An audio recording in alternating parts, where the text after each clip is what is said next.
So yeah, the game ended 1-1 full time and eventually continued to penalties. Unfortunately for United, which I think they were the better side in this game, eventually lost the game 7-6 on penalty shootouts. In my opinion, another thing that I realized in this game is that United are going to be decent this season. They're going to be good. They've carried on what they were doing in preseason into this game as well. And we also need to consider the fact that some of the players are injured as well, the likes of Euro, Hujlan. It would have been great to have Euro in this game to see what he's all about playing against someone like Haaland. But that's what happens in football. If you don't take your chances, you get punished. And unfortunately for United, who were the better sides and who were the better side in this game, eventually had to like lose on penalty shootouts. Penalty is a game of luck; it can go either way.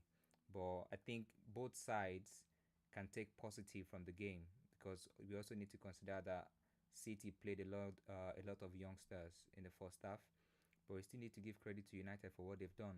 Like they really played well and should have probably won the game at 90 minutes when like they had opportunity. The chance by Diallo that he tried to square play the ball. The chance, two big chances by that fell to Rashford.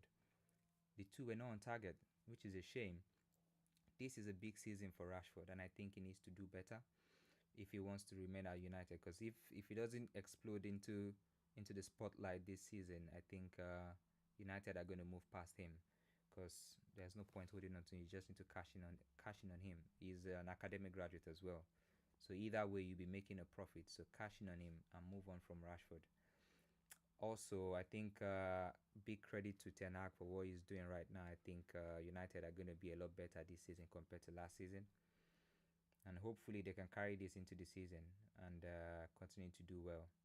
But for Man City, we all know that Man City always starts slow, and then they kick on like after 7, 8 games. They start to like they get their rhythm, and then they kick on from there. So it's up to us. When I say us, I mean us now, and the other teams to capitalize on that period where City are not at their best, to do well and rack up the points and have like a healthy lead in terms of points between you and Man City. Because once they kick on, which I'm sure they would, and I'm sure they're going to sign 2 or 3 players before the end of the transfer window. Pep also confirmed that before the game that he expects 2 signings to come in before the window shuts. So you can imagine add more firepower where they really needed to add at least one striker because Alvarez is gone, and they can't afford to rely on Haaland for 70 odd games because of the number of competitions they're going to be playing. So yeah, they're gonna add quality players, and then they are only gonna get better as the season progresses. But I think United should not be disappointed. Yeah, it's sad that they didn't win the game, but they can take a lot of positive from this game. I was actually impressed with how United played. They were they were the better side up until the 90th minute.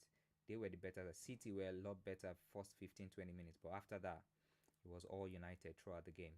And I think Ten Hag is gonna be reiterating that point that they did well, they were better, they just didn't take their chances.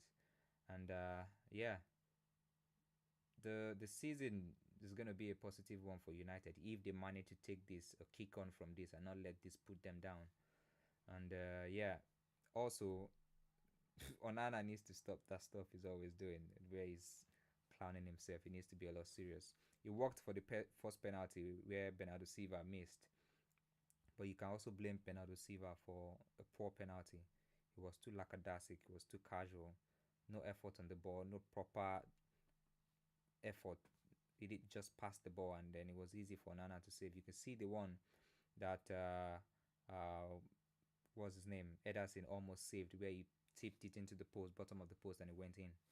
That's what should have happened with Bernardo Silva. If he had put enough effort behind that, the ball might have just flew past Onana, or he points or he tips it into the net. So yeah, Onana needs to fix up. He needs to stop doing that. But it was funny. It's entertaining. The game was not bad. First half was a bit dull, but second half actually sparked into life a little bit. And then the penalties was really really nice. It was good to watch. Congratulations to City. They finally won the Community Shield after two seasons or two tries.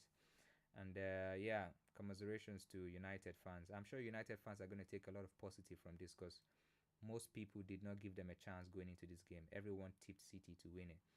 But at the end of the day, City did win the game, but it was all United, and sadly, United didn't eventually come up, like eventually win the Community Shield. But we can give all credit to them for the effort and United were. I also need to point out the fact that United were more compact in terms of defending their box 18 compared to last season. The commentator also made reference to that they've considered less shots compared to the number of shots they conceded per game last season.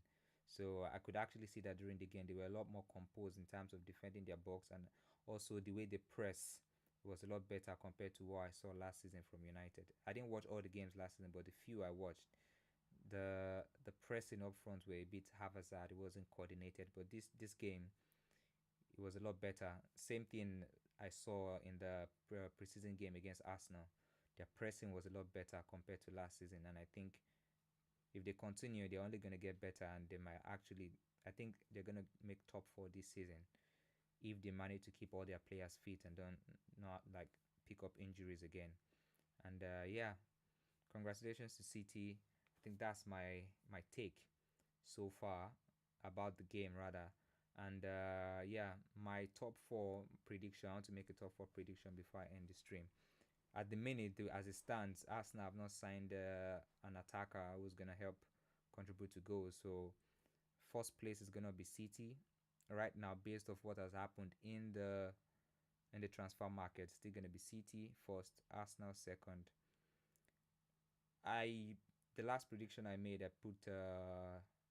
placed Liverpool third and United fourth. But after seeing what United did today, I'm a bit optimistic about this, and I feel I'll put United third and Liverpool fourth.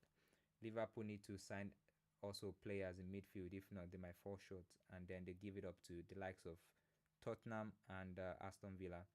So that's my top four prediction. It's going to be Man City, Arsenal, United, and Liverpool. Potentially might be Spurs or Aston Villa in the fourth position. So we'll see what happens. It's really exciting to see that football is finally back, and yeah, I'm looking forward to the season, and hopefully Arsenal can sign an attacker so that we can be a lot more optimistic and say we can like push City over from the top spot and win the league after so many years. Thank you guys so much. If you're watching this, please ensure like smash the like button, share if you can, and also smash the subscribe button, please. Thank you so much for watching. I'm going to be doing this a lot more this season, and you guys make sure you come back, watch my content, make sure you like, smash the like button, and also tap that subscribe button for me. And thank you very much again, and see you in the next one. Peace out.